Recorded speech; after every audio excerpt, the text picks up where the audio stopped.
नमस्कार मित्रांनो, welcome back to my government track YouTube channel. या व्हिडिओमध्ये आपण अजून एक महत्त्वाची कन्सेप्ट पाहणार आहोत. ऑलरेडी कालच्या व्हिडिओमध्ये आपण महाराष्ट्र म्हणजे राज्याचा महाधिवक्ता याबाबत सविस्तर डिस्कशन केलेलं आहे. जे काही महत्त्वाचे 10 ते 15 पॉईंट्स इम्पॉर्टंट जे की परीक्षेच्या दृष्टिकोनातून महत्त्वाचे होते आणि कशावरती प्रश्न विचारले जाऊ शकतात आणि काय महत्त्वाचं आहे यावरती डिस्कशन केलेलं आहे. जर तो व्हिडिओ तुम्ही पाहिलेला नसेल तर नक्कीच पाहून घ्या. आजच्या या व्हिडिओमध्ये आपण अजून एक प्रश्न घेऊन आलेलो आहोत आणि त्याचं सविस्तर एक्सप्लेनेशन, त्यातून कशा प्रकारचे प्रश्न विचारले जाऊ शकतात आणि आतापर्यंत कशा प्रकारचे प्रश्न विचारले गेलेले आहेत त्याचं सविस्तर एक्सप्लेनेशन आपण या व्हिडिओमध्ये पाहणार आहोत. तर व्हिडिओ शेवटपर्यंत पहा आणि अजूनपर्यंत जर तुम्ही व्हॉट्सअप ग्रुप जॉईन नसेल केला तर व्हॉट्सअप ग्रुपची लिंक डिस्क्रिप्शन बॉक्समध्ये दिलेली आहे. त्यावरती क्लिक करून तुम्ही व्हॉट्सअप ग्रुप जॉईन करू शकता. तर आजच्या या व्हिडिओचा प्रश्न आहे, हा ऑलरेडी एमपीएससीने प्रिव्हियस इयर विचारला गेलेला आहे. तर प्रश्न आहे, खालील व्यक्तींपैकी कोण कॅबिनेट मिशनचे सदस्य नव्हते? ठीक आहे.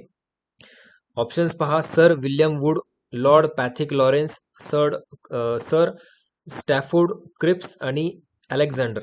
तर या क्वेश्चनचं करेक्ट आन्सर आहे ऑप्शन पहिलं, सर विल्यम वूड हे कॅबिनेट मिशनचे सदस्य नव्हते. पण बेसिकली कॅबिनेट मिशन काय आहे, त्याचे किती सदस्य होते, ते कशासाठी स्थापन केलं होतं, तर सविस्तर माहिती या व्हिडिओमध्ये पाहूया आपण. व्हिडिओ शेवटपर्यंत पहा. तर बघा, कॅबिनेट मिशन याच्यावरून जर तुम्हाला या परीक्षेमध्ये जर प्रश्न विचारला तर तो नक्कीच तुमचा करेक्ट येणार, चुकणार नाही. एवढं आपण डिटेलमध्ये एक्सप्लेनेशन पाहूया. तर कॅबिनेट मिशन हे कधी स्थापन झालं? 1946 मध्ये. कॅबिनेट मिशन हे 1946 मध्ये ब्रिटिश सरकारने भारतातील सत्ता हस्तांतरणाची प्रक्रिया निश्चित करण्यासाठी भारतात पाठवलं होतं. ठीक आहे. तर हे महत्वाचं आहे, कधी 1946 मध्ये ब्रिटिश सरकारने भारतामध्ये पाठवलं होतं. कशासाठी पाठवलं होतं? जी भारतातील सत्ता हस्तांतरणाची प्रक्रिया होती तर त्याला निश्चित करण्यासाठी हे ब्रिटिश सरकारने पाठवलं होतं. त्याचे एकूण 3 सदस्य होते. तर पहिलं आहे लॉर्ड पॅथिक लॉरेन्स. ठीक आहे. हे कोण होते? Secretary of state for India, Bharat सचिव, हे यांची पदवी होती. त्याच्यानंतर दुसरे सदस्य होते क्रिप्स, स्टॅफोर्ड क्रिप्स. हे होते president of the board of trade. म्हणजे याच्या पूर्वी 1946च्या पूर्वी 1942 मध्ये क्रिप्स मिशनचे ते प्रमुख होते. त्यांच्या नावावरती क्रिप्स पहा. क्रिप्स मिशनचे ते प्रमुख होते आणि कॅबिनेट मिशनचे सुद्धा ते एक सदस्य होते. त्याच्यानंतर तिसरं सदस्य होतं Alexander, AV Alexander, first lord of the Admiralty. ठीक आहे, नौदल मंत्री हे होते. तर हे 3 सदस्य महत्वाचे आहेत. पहिला आहे लॉर्ड पॅथिक लॉरेन्स, दुसरा आहे सर स्टॅफोर्ड क्रिप्स आणि तिसरा आहे एव्ही अलेक्झांडर. हे 3 सदस्य यावरती प्रश्न एमपीएससीने याच्या आधी सुद्धा विचारले गेलेले आहेत. मे बी एखाद्या वेळेस स्टेटमेंट टाईपमध्ये हा प्रश्न विचारला जाऊ शकतो, वेगळा म्हणजे घुमून फिरून विचारला जाऊ शकतो. आणि जे ऑप्शन पहिलं होतं सर विल्यम वूड हे कॅबिनेट मिशनचे सदस्य नव्हते. आता बेसिकली कॅबिनेट मिशन स्थापन झालं कधी? 1946 मध्ये. जे आता आपण पाहिलं 1946 मध्ये कॅबिनेट मिशनची स्थापना झाली आणि ते आगमन म्हणजे ते 3 सदस्य भारतात कधी आले? 24 मार्च 1946 रोजी.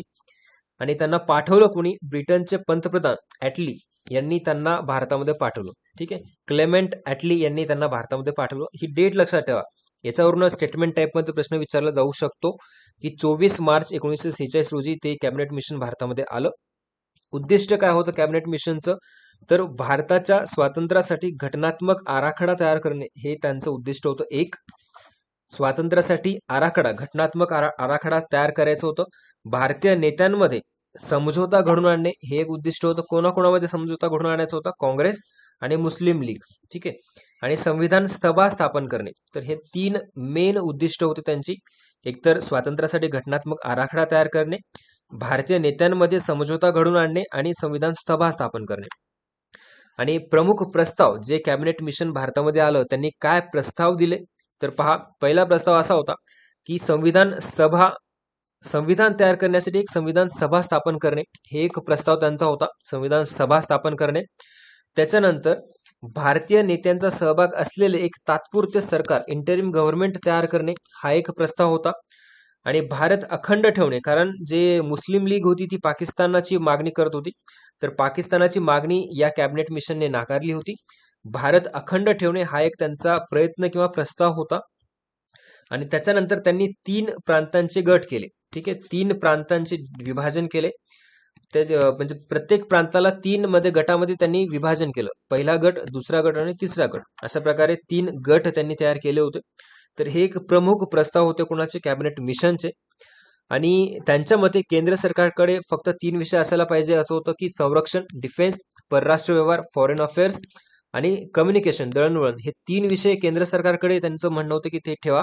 आणि बाकीचे जे अधिकार असतात ते प्रांताकडे, जे की त्यांनी 3 गटामध्ये त्यांची विभागणी केली होती प्रांतांची, तर त्या प्रांतांकडे बाकीचे विषय असायला पाहिजे, असा एक त्यांचा प्रस्ताव होता.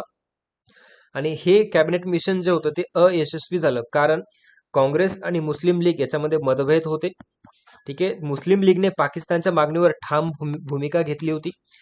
आणि डायरेक्ट ॲक्शन डे म्हणजे 16 ऑगस्ट 1946 नंतर त्यांची अधिक जी परिस्थिती होती ती अधिक बिघडली होती. आणि 1947 मध्ये अखेर भारताची फाळणी झाली, कारण त्यांचा कॅबिनेट मिशनचा एक प्रस्ताव होता की भारत अखंड ठेवायचं, पाकिस्तानाचं विभाजन होऊ द्यायचं नाही.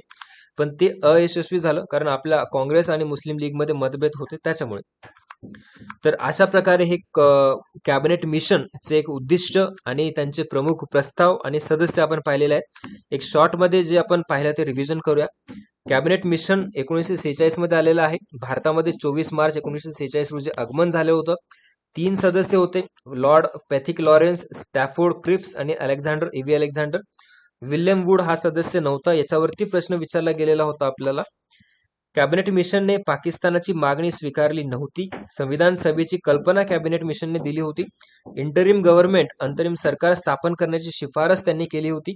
आणि त्यांना पाठवलं कोणी होतं, क्लेमेंट ॲटली, जे ब्रिटनचे पंतप्रधान होते, त्यांनी पाठवलं होतं. ठीक आहे, तर हे महत्वाचे पॉईंट्स आहेत कॅबिनेट मिशनच्या संदर्भामध्ये. याची PDF तुम्हाला पाहिजे असेल तर व्हॉट्सअप ग्रुप जॉईन करा. डिस्क्रिप्शनमध्ये व्हॉट्सअप ग्रुपची लिंक दिलेली आहे, त्यावरती क्लिक करून तुम्ही व्हॉट्सअप ग्रुप जॉईन करू शकता. आणि आपल्या माय गव्हर्नमेंट ट्रॅक अकॅडमी ॲपवरती, ठीक आहे, आपल्या माय गव्हर्नमेंट ट्रॅक अकॅडमी ॲपवरती आपण 20 top quality full length test series launch केलेली आहे. त्याच्यामध्ये MPSCचे जे नवीन पॅटर्न आहे CBT, मे बी आता ऑफलाईन सुद्धा होऊ शकते. तर आता सध्या आपल्याकडे इंग्लिश, मराठी या दोन्ही लँग्वेजमध्ये ही ऑनलाईन टेस्ट सिरीज अवेलेबल आहे विथ डिटेल सोल्युशन. प्रत्येक क्वेश्चनचं तुम्हाला सोल्युशन मिळेल. सॅम्पल टेस्ट, फ्री टेस्ट सुद्धा अवेलेबल आहे. ते तुम्हाला अटेम्प्ट करायचे असतील तर नक्कीच अटेम्प्ट करू शकता. आणि अशा प्रकारची test series, quality test series तुम्हाला आपल्या माय गव्हर्नमेंट ट्रॅक अकॅडमी ॲपवरती मिळणार आहे. ऑलरेडी बऱ्याच विद्यार्थ्यांनी ही एनरोल केलेली आहे. तुम्ही सुद्धा क्वालिटी चेक करण्यासाठी फ्री टेस्ट अटेम्प्ट करू शकता आणि आवडल्यास एनरोल करू शकता. आणि पुढच्या व्हिडिओमध्ये आपण हा प्रश्न सविस्तरपणे डिस्कस करणार आहोत. तर याचा आन्सर जर तुम्हाला माहिती असेल तर कमेंट बॉक्समध्ये कमेंट करून सांगू शकता. डिटेल एक्सप्लेनेशन आपण पुढच्या व्हिडिओमध्ये घेऊया. तर प्रश्न आहे, कोणत्या समितीच्या शिफारशीनुसार मूलभूत कर्तव्यांचा समावेश करण्यात आला होता? ऑप्शन पहिलं देवराज समिती, ऑप्शन दुसरं करण सिंग समिती, ऑप्शन 3 स्वर्ण सिंग समिती की ऑप्शन 4 कृपलाली समिती. तर करेक्ट आन्सर जर तुम्हाला माहिती असेल तर कमेंट बॉक्समध्ये कमेंट करून सांगा. पुढच्या व्हिडिओमध्ये याचं सविस्तर एक्सप्लेनेशन आणि जे एक्स्ट्रा कन्सेप्ट किंवा इम्पॉर्टंट पॉईंट्स आहेत ते सविस्तरपणे आपण डिस्कस करूया. आणि अजूनपर्यंत व्हॉट्सअप ग्रुप जॉईन नसेल केला तर व्हॉट्सअप ग्रुपची लिंक डिस्क्रिप्शनमध्ये आहे, त्यावरती क्लिक करून तुम्ही जॉईन करू शकता. व्हिडिओ आवडला असेल तर लाईक नक्कीच करा. आणि अजूनपर्यंत आपल्या माय गव्हर्नमेंट ट्रॅक अकॅडमीला तुम्ही सबस्क्राईब नसेल केलं तर सबस्क्राईब करून बेल आयकॉन प्रेस करा, जेणेकरून अशा प्रकारचे अपडेट्स तुम्हाला पाहायला मिळतील. Thank you so much for watching this video. Thank you.